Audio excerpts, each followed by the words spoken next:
Halo, jumpa lagi bersama saya Iwan di acara Si Eko, siaran edukasi kesehatan Puskesmas Kosambi. Nah, di episode kali ini kita kedatangan tamu yang spesial, yaitu kader Posyandu. Karena kita akan membahas salah satu kegiatan di Posyandu yang saat ini sedang berlangsung, yaitu terkait Posyandu ILP. Dan juga karena kita menuju Jambore Kader Posyandu, makanya episode kali ini terasa spesial karena kita akan menanyakan beberapa hal terkait perjalanan kader.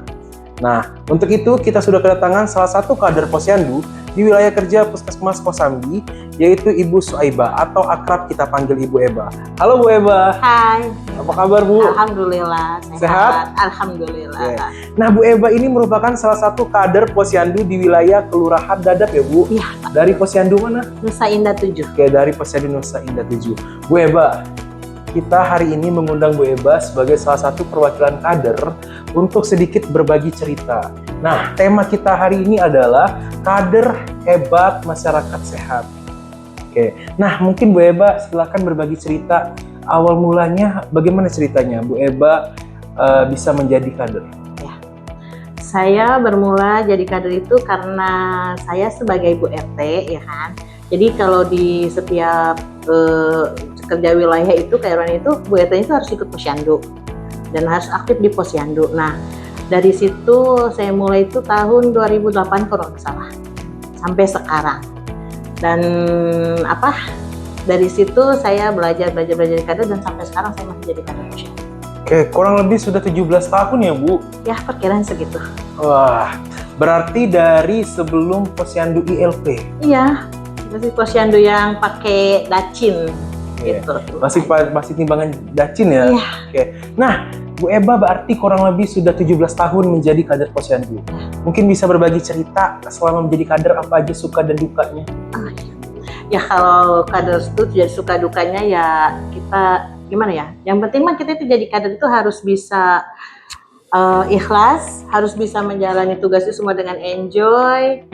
Kalau suka ya mungkin ya sukalah kita bisa punya banyak teman baru, kita bisa ikut pelatihan, kita bisa dapat ilmu yang bermanfaat bagi saya, keluarga, dan bagi masyarakat. Dan dukanya itu gimana ya? Kalau duka itu, kalau di ambang kerjaan udah deadline, dan itu pun harus buru-buru ya gitu. Katanya kader itu dibilang ujung tombak. Tapi selama ini kayaknya ujung tombok. Itu karena apa dukanya itu?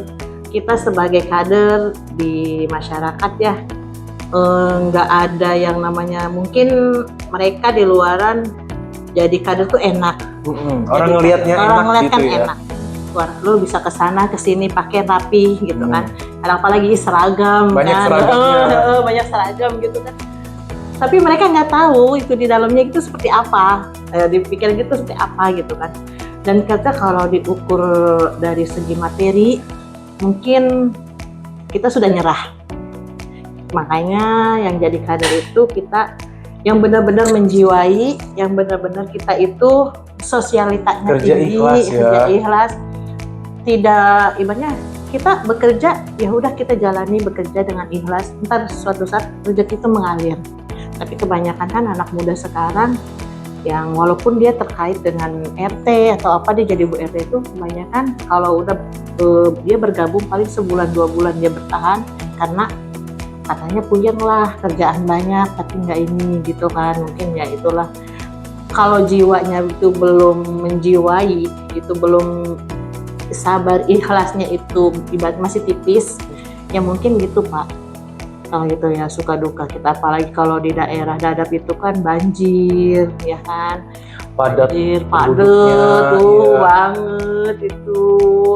Ya suka dukanya ya itu kalau kita lagi kerja lagi apa gitu ya dilawan hujan banjir, apalagi di masyarakat kadang kita udah bantu tapi ya gitu Responnya kan beda-beda ya. Iya itu makanya ya udahlah, intinya kita ikhlas ridho walaupun terpikir juga sih dengan siapa sih gitu sekarang yang nggak butuh kan.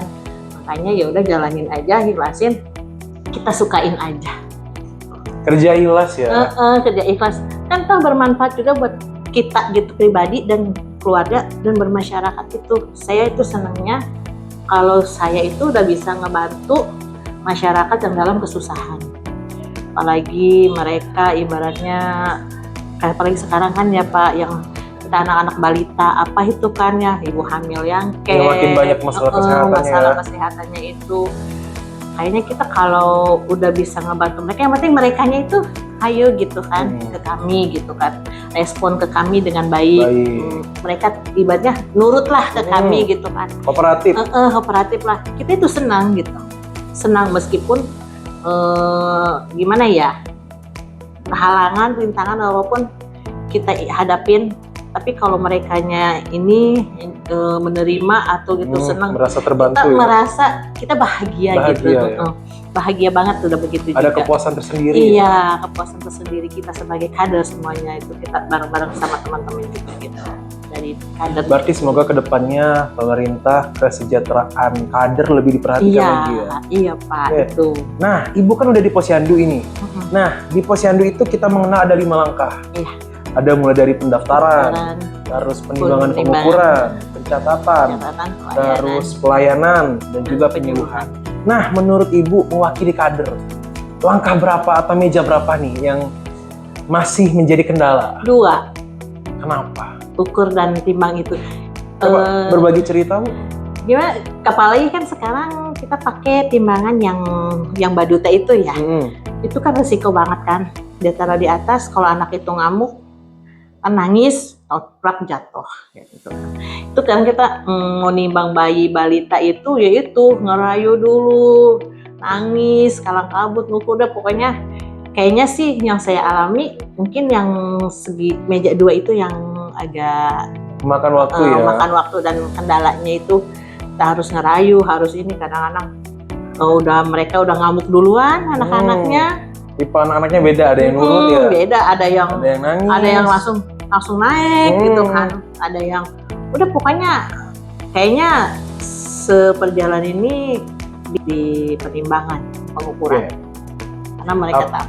Iya, apalagi anak-anak ini biasanya datangnya barengan ya. Iya. Barengan dan juga mau cepat selesai. Main cepat selesai. Walaupun kita udah kasih undangan antrian atau nomor antrian itu, udah ada yang ya kadang ibunya juga pengen tidur, pengen ini, yang nangis, yang apa, belum apa-apa udah ngelihat yang satunya ditimbang. Ada kadang apalagi yang udah disuntik tuh imunisasi, itu kalang kabut deh yang satunya tuh nggak mau, ngamuk dia ditimbang. Itu memang ya kita harus bener-bener punya trik taktik dan itu sendiri, biar gimana nih caranya gitu biar anak-anak itu tetap walaupun dengan dia nangis atau apa, tetap sasaran kita itu biar pada nimbang semua. Tuh, begitulah hebatnya kader ya. Ya harus punya benar-benar 1000 ini dan trik akalnya harus panjang. Harus punya ini. Dan kita pun itu nggak boleh yang sama ibu-ibunya yang gimana gitu kan. Jadi takutnya anak itu kapok. Kita mesti ramah. Masih walaupun dia minta duluan nanti, ya mungkin ada yang emosi kan, kitanya juga kan namanya. Apalagi kalau lagi ngebludak gitu kan, vitamin A apa segala itu kan pasti ngebludak tuh, nggak ngerti dah dia pokoknya udah dikasih antrian apa segala itu, dan mereka itu nggak ngerti dah.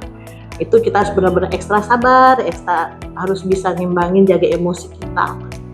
Itulah gitu. Jadi biar peningkatan di Posyandu kita itu yang nimbang itu jangan ada yang kapok lah intinya gitu. Oke. Nah terus Bu Eba, sekarang kan sedang Posyandu ILP ini. Posyandu ILP ini kan 5 siklus hidup. Iya. Mulai dari ibu hamil, menyusui nifas, terus bayi balita usia sekolah, terus usia remajanya, terus dewasa sama lansia. Nah, Ibu sebagai kader, gimana menurut Ibu terkait perkembangan Posyandu sekarang menjadi Posyandu ILP? Ya, Posyandu ILP sekarang mungkin karena semua, kalau dulu kan bayi balita ibu hamil ya, mungkin ada lansianya ya. Sekarang kan udah semua mencakup tuh kan siklus hidup. Ya, alhamdulillah sih kalau emang udah berjalan seperti itu. Jadi kan masyarakat itu bisa terpantau semuanya, kesehatannya juga bisa. Jadi nggak usah yang datang ke kecamatan ke sini jauh gitu kan. Jadi Posyandu ada pelayanannya 5 siklus hidup itu. Jadi terbantulah, dan ya kita senengin aja gitu kan, walaupun ya agak ngelihatnya gitu mungkin bagi yang baru, karena saya kan udah ngikuti pelatihan ILP atau sebenarnya emang kalau awal-awal itu agak gimana gitu kan. Tapi kalau selama dijalanin mah ya terlaksana ya lancar aja gitu. Iya, intinya pelayanannya lebih dekat ke masyarakat Iya, lebih ya. dekat ke Lebih masyarakat. mudah dijangkau ya. Iya, karena kan mereka kan nggak bayi balita aja gitu kan. Jadi semuanya bisa diperiksa. Oke. Nah, kader ini akrab juga dengan kunjungan rumah. Iya. Ya, kunjungan rumah. Gimana pendapat Ibu terkait kunjungan rumah? Ada kesannya mungkin selama kunjungan rumah? Ada cerita apa? Kunjungan rumah ya gitu, kalau kita kedatengin kan kayak semuanya nggak nimbang di semuanya kan. Ada aja sih, apa sih gitu kan, masyarakat gitulah. Apa sih kok dikunjungin, kan udah datang ke posyandu katanya kan cuma ini kan ibu kan bulan ini nggak datang, ya udah orang lagi ini kan gitu kan. Responnya ya? Responnya kan ya orang anak ketidur, orang kita lagi repot apa kan. Ya udah Bu, makanya itu kita datengin, kita kunjungin biar sasaran itu ibu nggak ini, jadi tiap bulannya itu ada laporannya.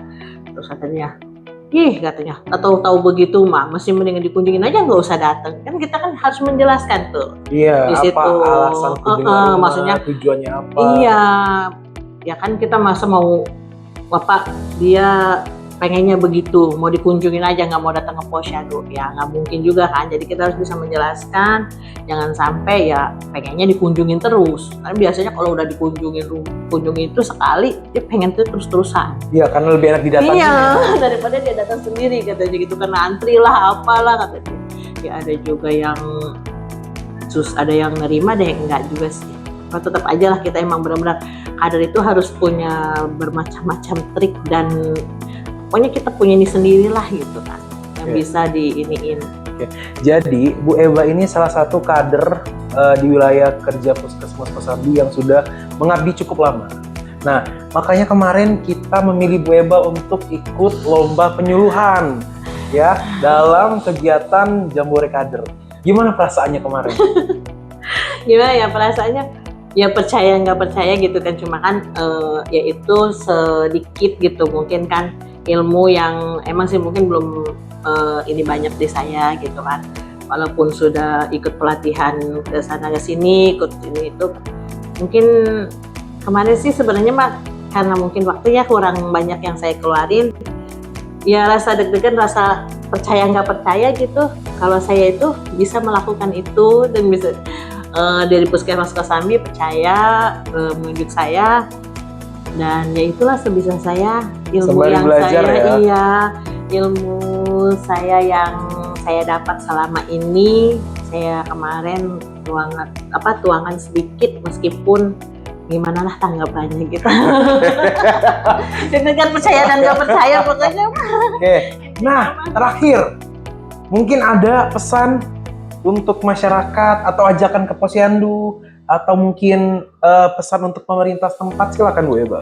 Ya, intinya gini, untuk masyarakat setempat jangan malu, jangan gengsi untuk datang ke posyandu.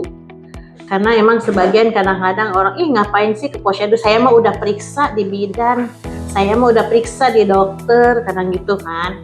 Imunisasi, jangan takut, jangan gengsi. Pokoknya ayo ibu-ibu, masyarakat semuanya datang ke posyandu tiap bulan. Lihat pertumbuhan anaknya. Karena di posyandu itu bukan kita yang periksa, bukan semuanya ada kan, pelayanan itu ada bidan, ada dokter pelayanan, semuanya ada. Dari periksa ibu hamil itu lengkap, terus posyandu balitanya itu kan kita kalau imunisasi ya, kalau maaf ya kalau ibaratnya kita bukan di posyandu, kadang ada yang nggak imunisasi juga karena biaya apa. Makanya jangan gengsi, jangan ragu, jangan takut untuk datang ke posyandu semuanya. Tenang, kita kadang-kadang full senyum kok. Baik-baik loh. Nggak ada yang, wajar lah kalau emosi dikit harus diperingatkan juga gitu sama ibu-ibunya ya. Untuk masyarakat dan untuk pemerintahan juga tolonglah, kita katanya ujung tombak untuk para kader, lebih perhatikan lagi kita para kader, karena ya kita juga kan kadang-kadang lupa akan kesehatan kita sendiri. Itu pokoknya intinya kita itu butuh perhatian lebih lah. Lebih disejahterakan lagi Lebih ya. disejahterakan lagi ya. Itu pesan kami mewakili para kader semua, karena ya itulah sama-sama merasakan. Apalagi yang lebih lama dari saya, mah udahlah, ada kan yang lebih lama dari saya juga. Terima kasih ya Bu Eba sudah hadir di Si Eko kali ini berbagi cerita. Emang bener ya, kalau yang namanya kader itu kerjanya mesti ikhlas. Pak, Apalagi sejuta apa ya Bang? Sejuta itu sabar, jujur tawakal. Sabar, Jujur tawakal. jujur tawakal. Wah, Gitu. luar biasa sekali. Terima kasih ya Iya. Bu Eba sudah hadir di episode Si Eko kali ini. Kita dengan episode ini kita lebih sadar lagi bahwasanya kerjaan kader itu benar-benar berat. Apalagi semakin kesini program kesehatan itu semakin banyak. Iya, Ya. betul. Terima Betul. kasih banyak ya Bu Eba. Sama-sama Pak. Baiklah, terima kasih pemirsa Si Eko pada kali ini. Sampai jumpa di Si Eko siaran edukasi kesehatan Puskesmas Kosambi lainnya. Sehat dimulai dari saya. Terima kasih.